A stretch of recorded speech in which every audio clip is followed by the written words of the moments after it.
chers Bubble Lovers, ici Rosalie de la chaîne YouTube Bubble Fever. Bienvenue à toi sur ma chaîne où je te parle de business, de bubble tea, mais aussi de mes passions autour de la bouffe et du voyage. Aujourd'hui, on est à la rencontre de mon cher ami Leander qui a ouvert avec son cousin Christopher une enseigne de bubble tea bar à Lorient. Donc on est chez Itokosan et j'ai hâte de te faire découvrir leur concept. Donc suis-moi, tu vas voir un peu leur parcours super inspirant, mais aussi toutes les épreuves auxquelles ils ont dû faire face. C'est ça que je te partage ici.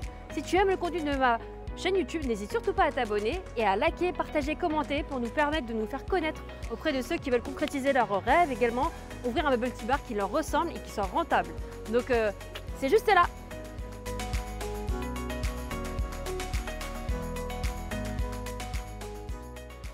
Comment ça va, Leander? Ben, ça va bien. Ça va bien. Ouais, super bien même. C'est énorme, déjà 7 mois que Itokosan est ouvert. Ouais. Un truc de dingue.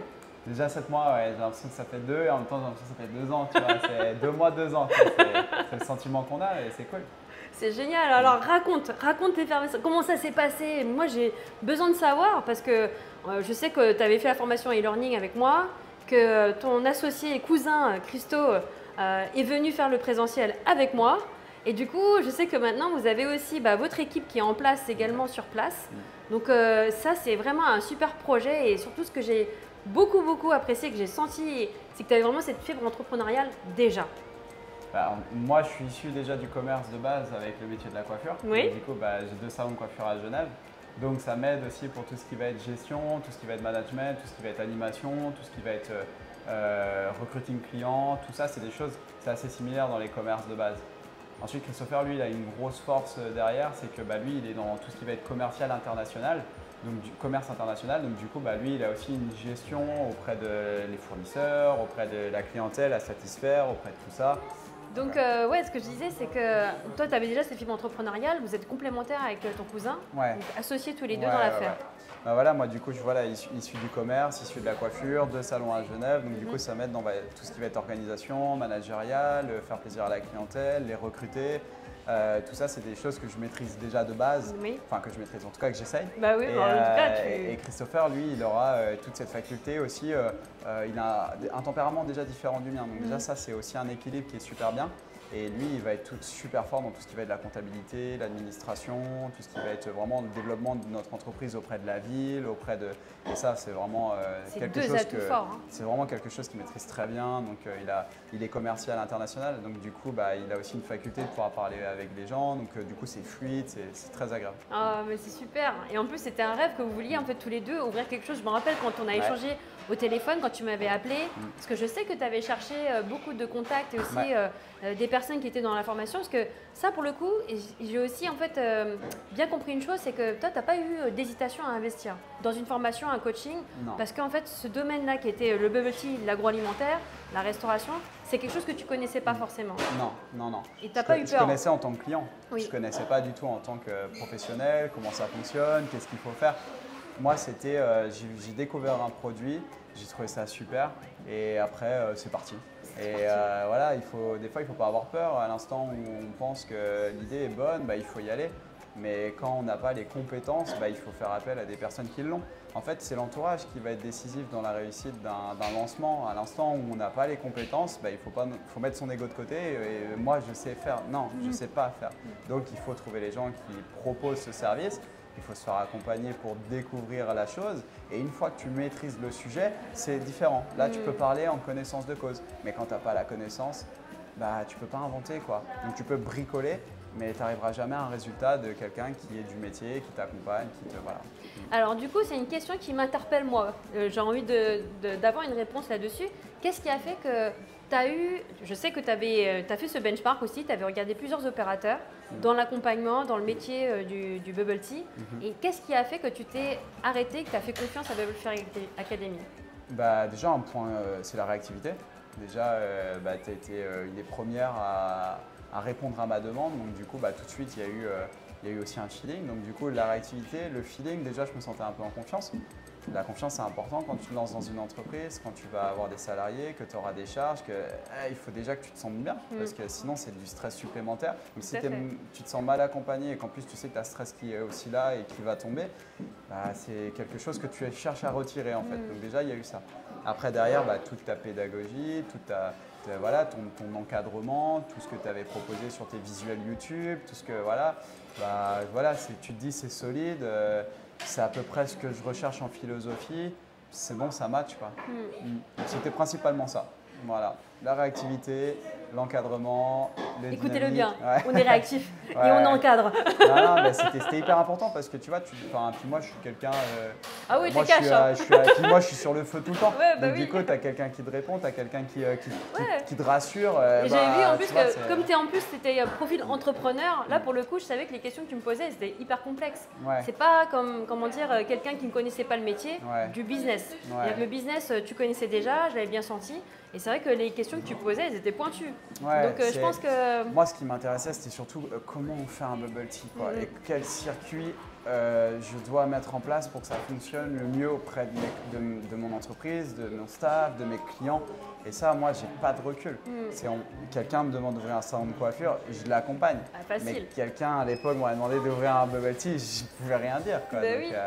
Et c'est vrai que le positionnement qu'on avait, qui était vraiment celui de vous laisser libre aussi, parce que c'était ça aussi, l'accompagnement, c'était vraiment de vous laisser cette liberté de ne pas franchiser, que vous êtes vraiment, entre guillemets, dans ce contrat de confiance qui permet vraiment, voilà, pour vous de vous en fait, on avait presque cherché à se faire franchiser. On avait pris la température avec différents groupes, 3 pour être précis, et en fait, c'est ton parcours que tu donnes c'est là où on s'est dit en fait, pourquoi être franchisé quoi. On est capable, maintenant qu'on est accompagné par tes services, on est capable de le faire. Donc pourquoi se faire franchiser? Alors là, c'est ça qui va intéresser nos chers, comment dire, notre cher public et nos chers abonnés. Maintenant que tu as le recul, parce que ça fait 7 mois que Itokosan est ouvert, qu'est-ce que tu peux dire maintenant avec le recul et qu'est-ce que tu peux nous partager de tes résultats, de tes chiffres, tout ça? Qu'est-ce que ça donne maintenant? Un peu victime de notre succès. Alors, on n'a pas le droit de s'en plaindre normalement. Mais en fait, nous, on était partis sur une enveloppe de base où on s'était dit, OK, avec ça, on arrivera à faire ça. Et en fait, on a eu quand même une grande envergure tout de suite et on n'avait pas du tout la capacité de répondre à cette demande, aussi bien pour la place. Donc, du coup, on a dû faire une terrasse extérieure parce qu'on n'avait pas à stocker les gens dedans. On a dû racheter des machines parce qu'on n'en avait pas assez. On n'avait pas du tout commencé assez de stock dès l'ouverture alors que ça devait durer un mois. Et, donc, du coup, tout ça. Et puis, en fait, mais l'argent n'était pas encore rentré. Et du coup, ça devenait complexe. On se dit comment on fait. Alors, au début, on voulait mettre du fonds propre, mais on en avait déjà mis beaucoup.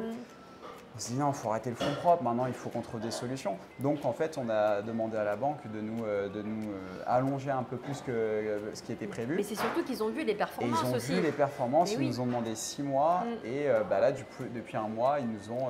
mais dès le 3e, 4e mois, ils nous disaient ça le fera, il nous faut juste juste 6 mois parce que c'est obligatoire. C'est ça. Mais c'est intéressant pour les personnes qui s'interrogent justement là-dessus parce qu'on est d'accord sur un business. En fait, ce que les gens ne comprennent pas, c'est que générer du chiffre d'affaires, c'est une chose, mais une société, elle a besoin de fonds de roulement, c'est-à-dire de trésorerie pour fonctionner durablement, pour les frais fixes, pour justement tous ces petits aléas qui nous demandent en fait de nous développer.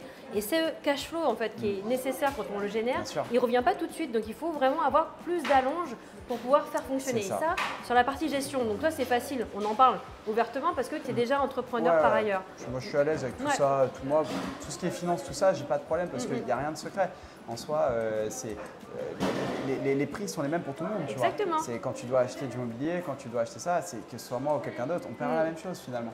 Donc du coup derrière, tu as du succès, tu dois créer de la place, tu n'as pas la trésor. Il faut trouver des solutions. Parce que si tu perds tes clients qui te faisaient confiance, qui ont apprécié. Voilà, des gens qui rentrent, ah non, il y a trop de monde, je vais encore attendre, je sors, ou ah, il n'y a pas de place assise, je sors. Tu passes aussi à côté d'un noyau de clients qui t'assurera une pérennité. Donc il faut que tu trouves des urgences. Et les urgences, c'est jamais hyper agréable, mais nous, on gère bien. J'ai remarqué, vous aimez bien l'adrénaline de l'urgence. C'est un peu ça l'idée. Alors, raconte, cette première journée, en fait, quand vous avez ouvert, les premiers chiffres que vous avez eu, combien de verres de bubble tea?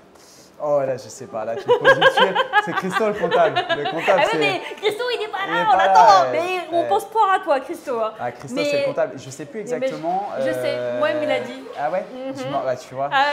Lui, il me l'a dit. Et en fait, vous avez tout de suite pété. En fait, vous avez fait plus de 100 verres. Ah ouais, bah, tu Vous avez vois, fait plus de 100 verres. Ouais. Et en semaine, et c'est votre rythme de croisière en semaine. Ouais, et le week-end, vous faites samedi, souvent 1,5%, donc vous faites un fois et demi, voire 2. Donc c'est énorme. C'est énorme. On est satisfait, mais en même temps, ce qui est à souligner, c'est que nous, on est ouvert de midi à 19 h.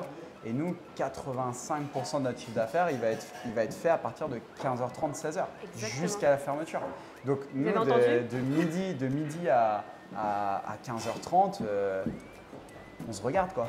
Mais tu sais, donc, justement, c'est là où c'est intéressant. C'est pour ça que dans la partie coaching, toi, tu es allé sur un niveau 3. Mais sache que justement, l'offre complémentaire, elle est super importante pour associer justement en fait, le bubble tea à un moment de consommation. Si on le laisse en fait tout seul, généralement, en fait, les personnes qui sont justement sur un business avec une surface au prix mètre carré qui leur permettent justement d'avoir cette amplitude horaire, on est tranquille. Mais c'est vrai que pour le coup, il y a un vrai potentiel de chiffres à aller chercher. Exactement. Et là, tu les vois, tu les as observés. Concrètement, on est très satisfait de nos résultats. On est très très content. On en est même très fiers. Mais on tourne concrètement on est à 60% de nos capacités actuellement. Là, on joue sur 60% de nos capacités.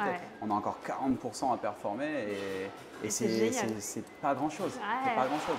Mais l'entrepreneur que tu es, là, il a… on a envie d'aller les chercher, ceux-là. Mais à l'instant où on a un produit de qualité, à l'instant où on croit dans son projet, à l'instant où on y met un peu de cœur et moi, c'est ce que Christopher, c'est là où on est complémentaires parce que lui, il va être un peu plus ferme sur la dépense, voilà. Et puis moi, je vais être même plutôt l'inverse où je vais être très à l'aise sur. Et je pense que le secret, c'est paradoxal, mais c'est pas de chercher l'argent. Je pense que le secret, c'est pas d'essayer de se dire il faut que je tire mon salaire, il faut que. C'est dur, hein, c'est une faculté ça. Bien sûr. Mais je pense que c'est un secret, c'est de se dire voilà, j'y vais, je prends mon produit et le karma fera bien les choses. Voilà. Et ça, je pense que c'est aussi ce qui fait un peu notre réussite. On est chanceux de la vie, Christopher et moi, on a notre job à côté, donc on ne dépend pas actuellement de ça aujourd'hui pour vivre. Ça vous permet vous d'investir sur les équipes. J'ai conscience qu'une personne qui met toute sa vie ici et qui dépendra de ça pour payer ses factures, c'est autre chose. Mais je pense quand même que de se relaxer sur le fait qu'on a besoin de ça pour vivre, ça aide parce que on a un bon produit. Mais c'est et surtout ce que bon tu es multi-revenu. il va faire du bruit. Il va faire du bruit, ça va venir. Il faut juste être patient. Il faut être patient, il faut être consistant et il faut être discipliné. Être dans une constance, là, parce que l'entrepreneuriat, ce n'est pas un sprint, c'est effectivement un marathon. Et ça, je suis totalement d'accord. Là, la question que j'ai envie de te poser pour quelqu'un qui justement hésiterait ou s'intéresserait en fait à peut-être entreprendre mais qui aurait peur d'y aller, c'est quoi ton conseil à toi? En fait, il y aura plusieurs caractères, comme tu disais. Il y a des caractères plus entrepreneuriales et d'autres un peu moins, mais qui ont aussi du courage. Et voilà. Je dirais quand même que pour les personnes qui ont un peu moins ce goût de l'entrepreneuriat, mais qui ont envie de faire quelque chose, peut-être de se faire le plus encadré possible. D'être accompagné par des personnes qui vont les aider, les diriger. Ils auront toujours leur libre arbitre. Il n'y aura personne qui va leur dire tu dois faire ça. Ce sera toujours un libre arbitre, mais d'être le plus accompagné possible. Après, des personnes comme nous, Christopher et moi, on avait déjà une identité avant même l'heure. On voulait mettre quelque chose en place. Donc on avait, je l'ai bien senti.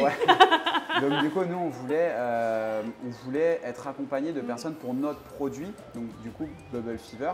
Donc nous, aujourd'hui, on a un super produit grâce à Bubble Fever en très très très grande partie.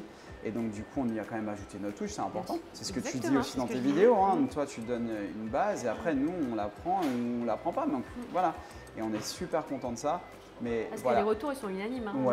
J'entends depuis tout à l'heure les clients le dire. C'est pas trop sucré, c'est vraiment bon, c'est frais. Vraiment, franchement, parce que toi aussi, tu revendiques. Donc ça, c'est cool. Tu vois, on s'est bien trouvé pour ça. Donc voilà, moi, ce que je conseillerais, c'est pour les personnes un tout petit peu plus, qui ont besoin d'un peu plus d'accompagnement. Et faut pas hésiter. Il y a mine de rien, il y a des très bonnes franchises aussi. Il faut le dire, il y a des très bonnes franchises. Mais c'est bien aussi d'aller voir ce qui peut se passer ailleurs. Celui qui peut se permettre de faire ça, comme nous, on a essayé de regarder, c'est voilà. Il y a Bubble Fever qui va te donner ce pouvoir de faire quelque chose à toi. Et puis, il y a des franchises qui peuvent t'accompagner sur certaines choses. On avait trouvé justement une franchise qui t'amenait un cadre, mais ton produit, c'était presque toi qui le faisais. Ça peut être intéressant pour les personnes plus frileuses. Mais moi, je dirais que une fois que tu es au niveau 3, une fois que tu es au niveau 3, tu n'as pas besoin de ça. Tu es déjà accompagné suffisamment. Tu accompagnes suffisamment. Donc moi, je dirais, voilà, pour les plus frileux. Vous l'avez entendu. Pour les, il y a un sage qui a parlé ici, là. Non, mais il faut savoir tout dire. Et je pense que dans la franchise, il y a du très très bien. Il y a du et il y très a bon. du moins bon. C'est simplement qu'effectivement le ticket d'entrée il est beaucoup plus élevé. Ouais, Il ne faut pas oublier non plus que dans les contraintes qu'on peut retrouver dans les franchises, je suis d'accord avec toi. Ouais. L'accompagnement il est très bien fixé. Ouais. Ça dépend desquels, mais globalement on peut s'y retrouver. Maintenant la seule chose c'est que je pense que le ticket il est quand même super élevé. En moyenne, les royalties, les redevances, plus les droits d'entrée, plus l'investissement minimum, plus la trésor qui te demande d'avoir également. À un moment donné, tu peux vite monter à 400K, tu vois, donc c'est pas… C'est ça, donc du coup, mais pour les personnes qui veulent se lancer le truc, qui ont les moyens et puis qui, qui n'ont pas forcément envie, mais… Celui qui veut bosser dans son bubble tea et qui peut bénéficier de Bubble Fever, ça le fera quoi. Ça le fera carrément. Ah mais c'est génial. Alors, c'est quoi les projets? C'est quoi les next steps alors? Qu'est-ce qu'on peut souhaiter à Itoko-san? Qu'est-ce qu'on peut souhaiter à Itoko-san? Beaucoup de choses. Déjà d'être un peu mieux structuré, hein, parce que l'ouverture elle était un peu… votre ouverture c'était dingue quand même. C'était un feu et on était dessus quoi. Donc peut-être être un peu plus structuré dans les mois à venir. Parce qu'on a une réussite et il faut qu'on soit structuré pour rien que le remerciement de cette réussite. Et d'en ouvrir rapidement un deuxième, pour ensuite rapidement ouvrir un troisième, pour ensuite rapidement et ainsi de suite. The Empire Itoko-san. Nous, notre objectif, notre rêve, si on avait une baguette magique et qu'on pourrait réaliser ce rêve, ça serait d'en avoir pas mal. Voilà. Et ensuite, que tous fonctionnent. Voilà. Il n'y a pas de raison. Quand on se donne les moyens, comme vous l'avez fait depuis le départ, avec une super équipe noyau dur comme ça, il n'y a pas de raison. Mais il faut faire confiance en son staff, il faut faire confiance, il ne faut pas hésiter à déléguer, il ne faut pas hésiter à donner de la crédibilité à son staff auprès de la clientèle. Nous on n'est pas là et on a un staff super et c'est grâce à ça que les clients reviennent aussi. On a un bon produit, mais je pense que ce qui fait aussi notre succès, c'est qu'on a une bonne ambiance. Et ça, c'est primordial. Ça, c'est fort ce que tu dis là, parce que c'est vrai que les gens pensent business, mais ne pensent pas suffisamment aux hommes, aux femmes qui vont justement faire partie de ce business-là. Parce qu'un business ne tourne pas sans hommes et femmes. Non, tu peux avoir la plus belle décoration, mais si tu as du staff qui te tire la gueule, c'est mort. Ça fait beaucoup moins joli. Après, si tu as une décoration plus légère, mais que tu as toujours un grand sourire, ça fait toute la différence. Tu as le soleil dans le magasin. C'est génial. Merci en tout cas. Où est-ce qu'on peut du coup retrouver Itoko-san? Là pour l'instant, le premier il est ici. Tu peux rappeler le contenu, l'adresse, le compte Instagram? Nous on est sur Lorient, donc Itoko-san sur Instagram. Et si vous avez même des questions, si on peut répondre, si on peut avoir un point de vue extérieur à tout ça, on vous fera avec plaisir. Et Lorient, c'est l'adresse, c'est là où on vient, c'était le berceau qu'on voulait être, c'était là ici qu'on voulait commencer. Et puis maintenant, nous, notre cible, ça va être principalement la Bretagne. Mais Lorient, on est là, rue Paul Bert, et on est content de recevoir tout le monde. Et s'il y a besoin de poser des questions, on pourra répondre aussi avec plaisir. Des bubble tea qui déchirent, c'est donc pas rare. Merci à toi. Et voilà pour cette vidéo, j'espère que leur parcours inspirant t'aura donné aussi l'envie de passer toi aussi à l'action. N'hésite surtout pas, si tu veux en savoir plus, abonne-toi à ma chaîne. Trouve également le contenu de mes formations grâce à la Bubble Fever Academy pour lancer ton bubble tea bar de rêve. Je te dis à très bientôt pour une prochaine immersion auprès d'autres académiciens qui nous auront fait confiance. À très vite.